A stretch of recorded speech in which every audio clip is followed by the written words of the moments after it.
Opening the diagonals for your queen and king's bishop immediately contests the center. Unlocking the queen's bishop later on, this French defense setup subtly contests the center's pawn structure. Securing the center, d4 aims to wrestle for pawn control and open lines for bishops. Challenging the center's dominance, this response immediately seeks to unravel white's pawn structure and equalize central influence. Developing the knight here avoids pinning and subtly supports the central pawn structure, preparing for a flexible game.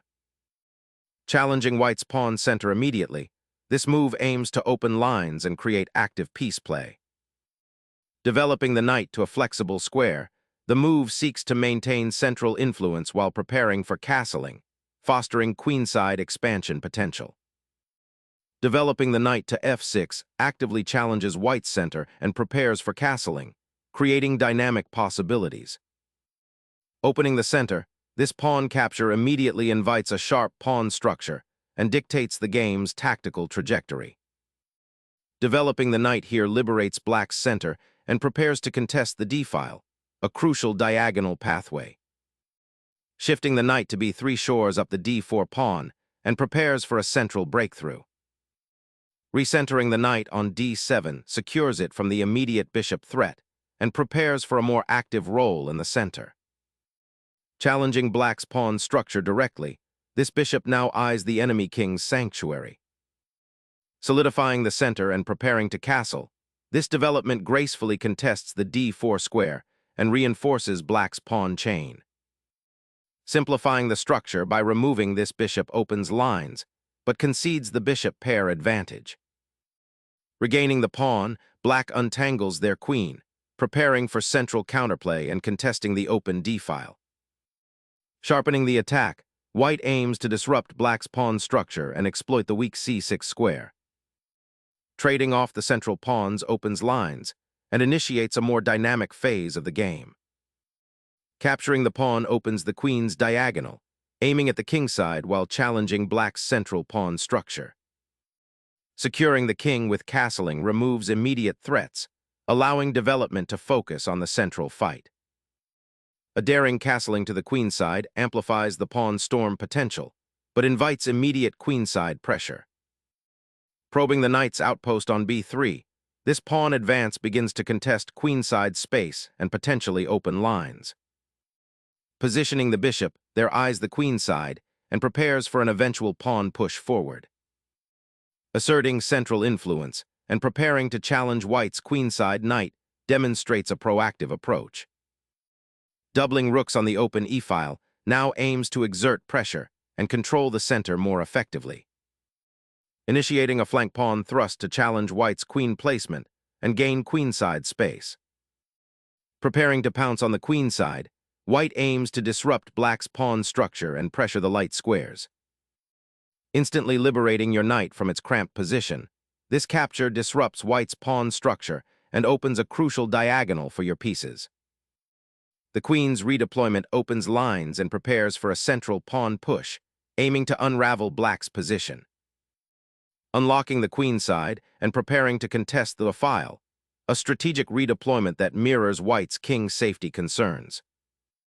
Clearing the d-file opens lines for your queen and rook, directly pressuring black's queenside. Exchanging queens simplifies the position, leading towards a likely endgame where careful piece maneuvering will be paramount. Exchanging queens simplifies into an endgame where white enjoys a slight space advantage. Exploring the dark square diagonal opens new avenues for the rook to influence the center. Opening the e-file now allows for a potential cascade of pressure, aiming to pry open the queenside. Unveiling a hidden knight's retreat to reinforce the queenside pawn structure. Targeting the queenside pawn chain's weakness, this knight maneuver aims to disrupt black's control and potentially seize open lines. Challenging white's central dominance, this pawn thrust unlocks new diagonal possibilities for the queen and bishop. Repositioning the knight to d3 unlocks the d-file and eyes potentially weak squares on black's queenside. Finally, freeing the pawn to contest the center opens up black's own game. Targeting the a6-c6 diagonal, White aims to exploit potential weaknesses after black's pawn push. Securing the king's safety allows black to begin consolidating their queenside initiative and prepare for future pawn advances. Focusing the rooks centrally aims to exploit any weakness on the d-file and prepare for a potential breakthrough. Activating the bishop to a more central square, preparing to influence both the kingside and queenside pawn structures. Solidifying central pawn control creates a stable platform for development and potential pawn advances. Reactivating the bishop to a more active diagonal prepares for potential pawn advances and better piece harmony. Solidifying the kingside pawn structure, preparing for potential pawn advances and king safety. Initiating a kingside pawn storm now aims to create central space and potentially expose the white king.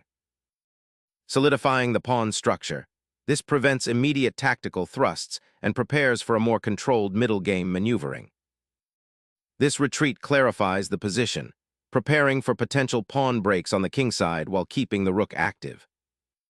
Centralizing the knight creates attacking potential on the kingside and strengthens the pawn structure. Preparing to contest the open c-file with the rook is a logical defensive setup, though it concedes significant space. Reasserting control of the c-file opens aggressive lines. Doubling the rooks on the c-file aims to pressure the open file and create counterplay against white's queenside. Centralizing the rook here aims to bolster the e-pawn and prepare a future advance, building quiet coordination. This reassures the rook and begins to untangle the cramped queenside pawns. The rook's advance aggressively seizes the open file, threatening to dislodge black's rook and infiltrate the defense. Seeking to regroup, black offers an exchange, hoping to simplify into a more manageable endgame against white's advanced pawns. Reclaiming the d-file opens avenues for potential pressure against black's isolated pawns. Reclaiming the open file for defensive reinforcement, black prepares to contest the vital central tension. Resuming pressure on the open d-file aims to exploit black's passive pawn structure. Replicating the position again suggests black is content with the status quo, perhaps hoping for a white mistake.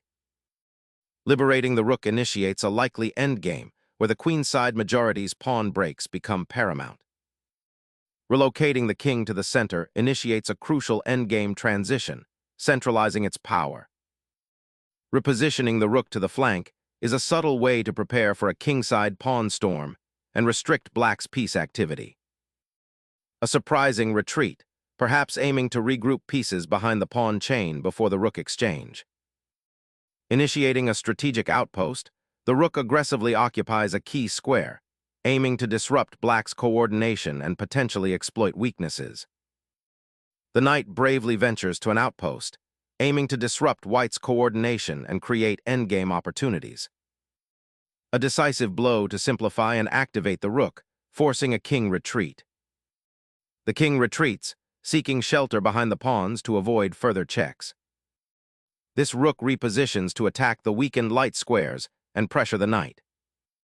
Shifting the rook to the open file offers a chance to challenge white's dominant rook.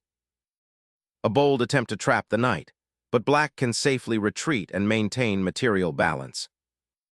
Pushing the pawn forward now creates a dynamic pawn chain, potentially opening lines and influencing piece placement. The rook finally gains dominion over the open 7th rank, pressuring the weakened knight. Activating the king seems necessary, but it leaves your queen's knight poorly supported and potentially vulnerable.